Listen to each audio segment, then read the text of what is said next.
আসসালামু আলাইকুম, সবাইকে স্বাগত জানাচ্ছি গ্লোবাল ভিউজে। আপনাদের সাথে আছি আমি তৃষা তানিশা। ইরানের উপপররাষ্ট্রমন্ত্রী কাজেম গারিবাবাদি জানিয়েছেন, ওমানের সঙ্গে সাময়িক নৌ চলাচল চুক্তি হলেও হরমুজ প্রণালী এখনও পুরোপুরি খোলা হয়নি। তিনি বলেন, ওয়াশিংটনকে আগে থেকে সমঝোতা স্মারকে দেওয়া প্রতিশ্রুতিতে ফিরতে হবে। এরপরই প্রণালীটি সম্পূর্ণভাবে খুলে দেওয়ার বিষয়ে সিদ্ধান্ত নেওয়া হবে। অর্থাৎ সাময়িকভাবে কিছু জাহাজ চলাচলের সুযোগ তৈরি হলেও হরমুজ নিয়ে ইরানের অবস্থান বড় কোনো পরিবর্তন আসেনি। এদিকে মার্কিন প্রেসিডেন্ট ডোনাল্ড ট্রাম্প দাবি করেছেন, হরমুজের আন্তর্জাতিক জলসীমায় থাকা সব মাইন সরিয়ে ফেলা অথবা বিস্ফোরণে নিষ্ক্রিয় করা হয়েছে। তিনি সতর্ক করে বলেছেন, ইরান নতুন করে কোনো জাহাজ বা নৌযানের মাধ্যমে মাইন পেতে দিলে সেটি ধ্বংস করা হবে। ট্রাম্পের এমন বক্তব্যে প্রণালীকে ঘিরে সামরিক উত্তেজনা আরও বাড়ার শঙ্কা তৈরি হয়েছে।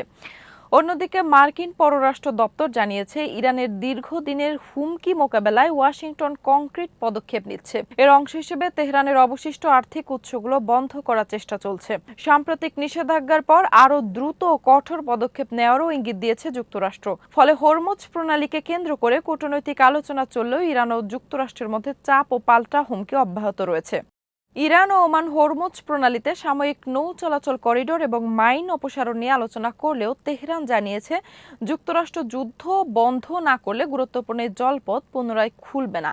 ইরানের উপপররাষ্ট্রমন্ত্রী কাজেম গারিবাবাদি বলেন, যুক্তরাষ্ট্র সমঝোতা স্মারকের প্রতিশ্রুতি পূরণে ব্যর্থ হওয়ায় হরমুজ বন্ধ করা হয়েছে। তেহরান ওমান বৈঠকে ধাপে ধাপে একটি যৌথ সাময়িক নৌ করিডোর চালু এবং প্রণালী থেকে মাইন অপসারণের পরিকল্পনা নিয়ে আলোচনা হয়। ওমানের পররাষ্ট্রমন্ত্রী বদর আল বুসাইদি আশা প্রকাশ করেছেন, শিগগিরই সাময়িক করিডোর ঘোষণা করা হবে।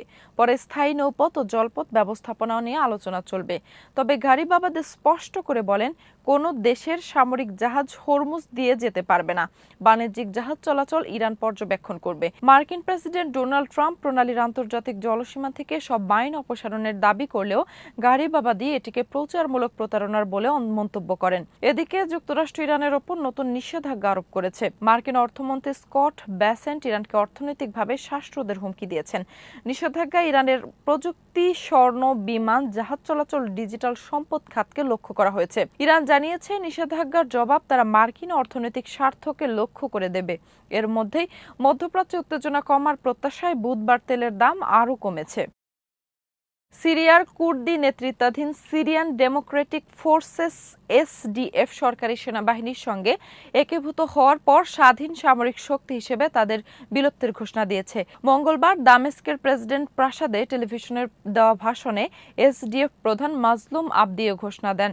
তিনি বলেন, এসডিএফ এর বাহিনীকে সিরীয় সেনাবাহিনীর বিভিন্ন ব্রিগেডে একীভূত করার প্রক্রিয়া সম্পন্ন হয়েছে।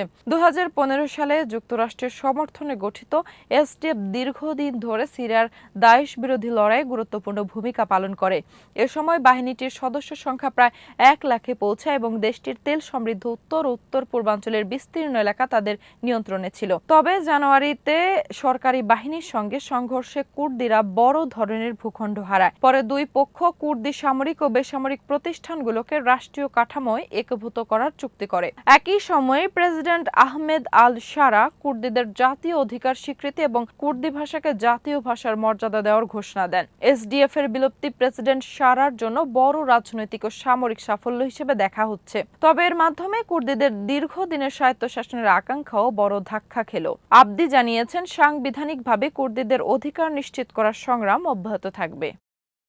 শ্রীলঙ্কার দক্ষিণ উপকূলের কাছে যুক্তরাষ্ট্রের নিষেধাজ্ঞার আওতায় থাকা 11টি ইরানি তেলবাহী ট্যাংকারের গতিবিধি পর্যবেক্ষণ করেছে দেশটির সামুদ্রিক কর্তৃপক্ষ। বুধবার শ্রীলঙ্কার পররাষ্ট্রমন্ত্রী বিজিথা হেরাত এ তথ্য জানান। জাহাজগুলো গল বন্দরের কাছাকাছি আন্তর্জাতিক জলসীমায় অবস্থান করছে।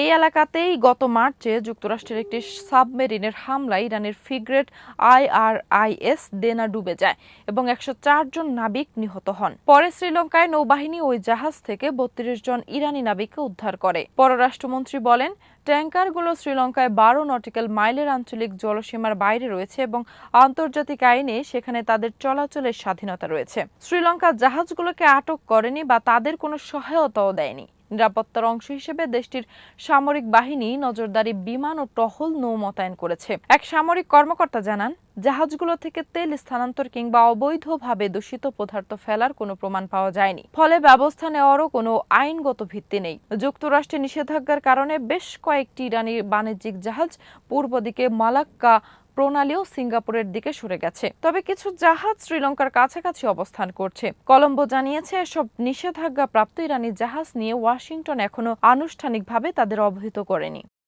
মার্কিন সিনেটর ক্রিস ভ্যান হোলেন অভিযোগ করেছেন, ইরানের সঙ্গে যুদ্ধে ব্যক্তিগতভাবে আর্থিক লাভবান হচ্ছে প্রেসিডেন্ট ডোনাল্ড ট্রাম্প। কংগ্রেসের জয়েন্ট ইকোনমিক কমিটির ডেমোক্র্যাটদের এক প্রতিবেদনে বলা হয়েছে, চলতি বছর ট্রাম্পের তেল ও গ্যাস ব্যবসার সম্পদের মূল্য সর্বোচ্চ $15.5 মিলিয়ন পর্যন্ত বেড়ে থাকতে পারে। MSNBC-কে ভ্যান হলেন বলেন, ট্রাম্প ও ইসরায়েলের প্রধানমন্ত্রী বেঞ্জামিন নেতানিয়াহু যে যুদ্ধ শুরু করেছেন সেখান থেকে প্রেসিডেন্ট লাভবান হচ্ছেন।